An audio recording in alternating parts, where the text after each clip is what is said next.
Hello, আসসালামু আলাইকুম। কেমন আছেন সবাই? আমি ভালো আছি আলহামদুলিল্লাহ। আজকে আমি তেহারি করে দেখাবো। তো তেহারির জন্য যে মশলাগুলো আমি গুঁড়ো করে নিব সেগুলো হচ্ছে 12-13টি এলাচ, 7-8টা লবঙ্গ, গোলমরিচ পছন্দ মতো নিয়েছি আমি, 3টা দারচিনি, জয়ত্রী আর ছোট্ট একটা জয়ফল। এগুলোকে আমি ব্লেন্ডারে কোনো রকম না টেলে গুঁড়ো করে নিব। গুঁড়ো করে নিয়েছি। এখন 1 কাপ সরিষার তেল ব্যবহার করব। তেহারিতে অবশ্যই সরিষার তেল ইউজ করবেন। এর মধ্যে আমি দিয়ে দিব 1.5 কাপ পরিমাণ পেঁয়াজ কুচি। পেঁয়াজটা একটু ভেজে নিব। তো এখানে আমি অলমোস্ট 1.5 কেজি গরুর মাংস ছোট ছোট করে কেটে নিয়েছি। এখানে হাড্ডি আছে, মাংস আছে, চর্বিটা তেমন একটা নেই। মাংসটার ভিতরে একটু চর্বি থাকলে আর একটু ভালো হতো। তো এখানে আমি 4 টেবিল চামচ পরিমাণ আদা রসুন দিয়ে দিলাম। একটু কষিয়ে নিচ্ছি। কষিয়ে নিয়ে আমি এখানে ব্যবহার করব আমার স্পেশাল তেহারির মশলাটা। এখানে একটু কষিয়ে নিচ্ছি। কষিয়ে একটু পানি দিতে হবে কষানোর জন্য। মাংসটা দিয়ে দিলাম। মাংসটাকে খুব সুন্দর করে একটু কষিয়ে নিয়ে এটাকে সিদ্ধ হতে দিতে হবে। স্বাদ মতো লবণ দিয়ে দিচ্ছি 1 টেবিল স্পুন, 1/2 কাপ টক দই,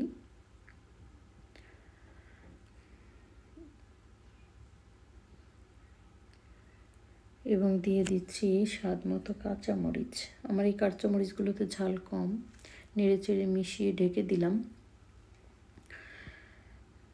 দেখুন কতটা পানি ছেড়ে দিয়েছে মাংস থেকে। তো এই মাংসটা দিয়ে যদি গরু মাংসটা নরম হয়ে যায়, সিদ্ধ হয়ে যায়, তাহলে কোনো সমস্যা নেই। আর যদি এই পানিটা দিয়ে সিদ্ধ না হয় তাহলে এখানে গরম পানি ব্যবহার করতে হবে। এই অবস্থা। সিদ্ধ হয়নি, মাংসটা একটু শক্ত আছে। তো আমার এখানে 1 কাপ মতো গরম পানি ব্যবহার করতে হবে। অবশ্যই গরম পানি ব্যবহার করবেন, ঠান্ডা পানি না। তো আমি 1 কাপ গরম পানি দিয়ে দিলাম। আমার ওই পানিটা শুকিয়ে মাংসটা এই পর্যায়ে তেল উঠে আসছে দেখেন। অবশ্যই মাংসটাকে এই পর্যায়ে নিয়ে আসতে হবে কষাতে কষাতে। তো মাংসটা সিদ্ধ হয়ে গেছে, তেল ছেড়ে দিয়েছে। এখন আমি শুধু মাংসটাকে তুলিয়ে নিব উপর থেকে। এতে করে মশলাগুলো থেকে যাবে আর এই মশলার মধ্যেই আমি চালটাকে কষিয়ে নিব।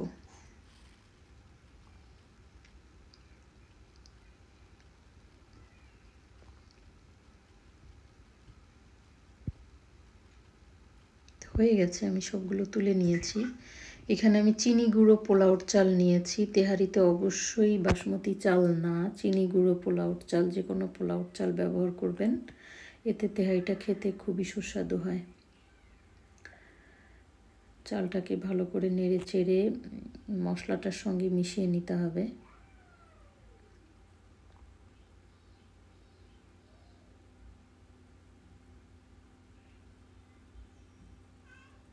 এখানে আমি 3 কাপ চাল নিয়েছিলাম, পোলাওর চাল নিয়েছিলাম 3 কাপ।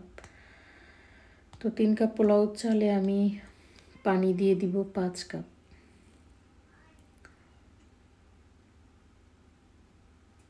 স্বাদ মতো লবণ দিয়ে দিচ্ছি।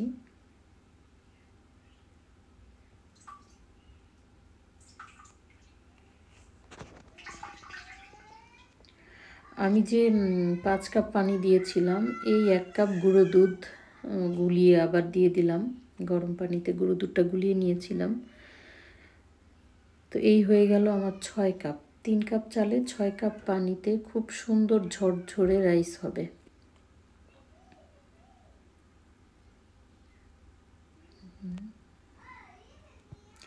পানি পুরোটা শুকায়নি, এই অবস্থায় আছে। এখানে আমি এখন যে মাংসগুলো তুলে রেখেছিলাম ওই মাংসটা ব্যবহার করব। ঢেলে দিলাম মাংসটা। এখন এটাকে সুন্দর করে চালের সঙ্গে মিশিয়ে নিতে হবে। মিশিয়ে নিয়ে এখন আমি কাঁচামরিচ দিয়ে দিচ্ছি। তেহারিটা সব সময়ই কাঁচামরিচ দিয়ে রান্না করতে হয়, কোনো গুঁড়ো মরিচ, অন্য কোনো মরিচ এতে যাবে না।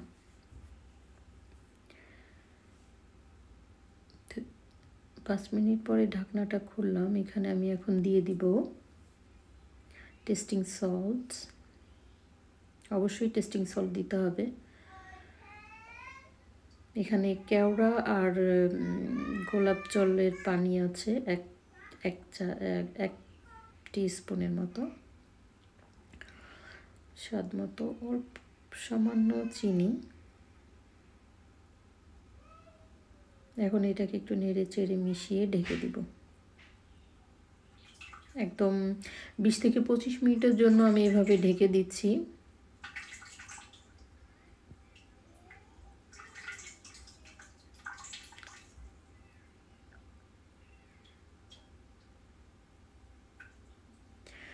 ঢাকনাটা খুলে দেখাচ্ছি, দেখেন কি চমৎকার হয়ে গেছে। আমি এই 20 মিনিটের ভিতরে আমি নেড়ে দিয়েছিলাম, দেখে নিয়েছিলাম। এখন রাইসটা আমার যেমন মনে হচ্ছে, এটা যখন আর একটু ঠান্ডা হবে তখন রাইসটা আরও ঝরঝরা হয়ে যাবে, ড্রাই হয়ে যাবে।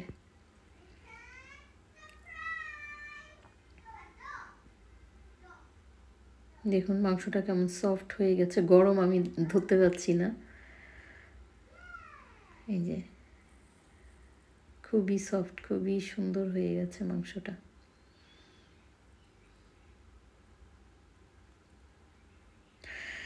এখন পরিবেশন আর খাবার পালা।